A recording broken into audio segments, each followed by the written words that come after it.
एक दिन घर पर कोई नहीं था। सभी लोग शादी की तैयारियां करने के लिए ब्यूटी पार्लर गए थे। घर में सिर्फ संजना और उसका फुफेरा भाई रोहन था। संजना अभी तक सो रही थी। रोहन जब उठा तो उसने देखा कि घर पर कोई नहीं है, तो उसने देरी ना करते हुए संजना के कमरे में चला गया और संजना को अपनी गिरफ्त में ले लिया। संजना भी नींद से जाग गई और दोनों भावनाओं में बहने लगे। अब संजना को भी बहुत मज़ा आने लगा था। कुछ देर बाद वे दोनों एक दूसरे के सिमट गए और अपनी इच्छा पूरी कर ली। अब जब भी रोहन और संजना को मौका मिलता तो वो ऐसे ही इच्छा पूरी कर लेते थे। ये सब तो कई महीनों तक चलता रहा।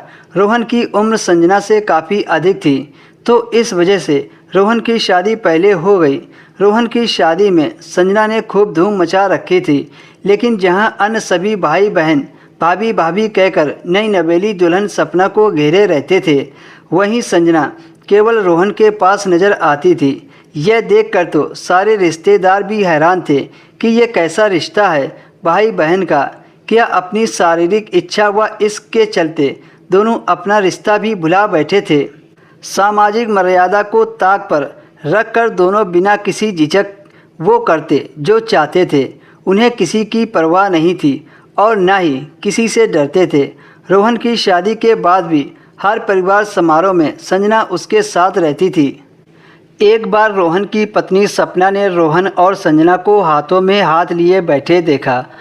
उसे शक इस वजह से हुआ कि उसे कमरे में आते देखकर रोहन ने अपना हाथ वापस खींच लिया। सपना के पूछने पर रोहन ने जोर देकर जवाब दिया, कम ऑन यार, ये मेरी बहन है। इस बात को लगभग 2 साल बीत गए थे। सपना उस बात को भुला चुकी थी। अब संजना की शादी होने वाली थी, इसलिए अगले दिन संजना की सगाई थी। लड़का माता पिता ने ढूंढा था। शादी से जुड़े उसके सुनहरे सपने सिर्फ प्यार मोहब्बत तक सिमटे थे। इस बात का अधिकतम श्रेय रोहन को जाता था। सालों से संजना को एक प्यार की छवि के मायने बदलकर और प्रेम संबंधों के किस्से सुनाकर उसने संजना के दिमाग में प्यार की जो झूठी भावनाओं के चित्र उकेरे थे, उनके परे देखना उसके लिए काफ़ी कठिन था। सगाई भी और शादी भी हो गई, मगर अपने ससुराल पहुंचकर संजना ने अपने पति का स्वभाव काफ़ी बेरंग पाया। ऐसा नहीं था कि उसने अपने पति के साथ रिश्ता बनाने की कोशिश नहीं की।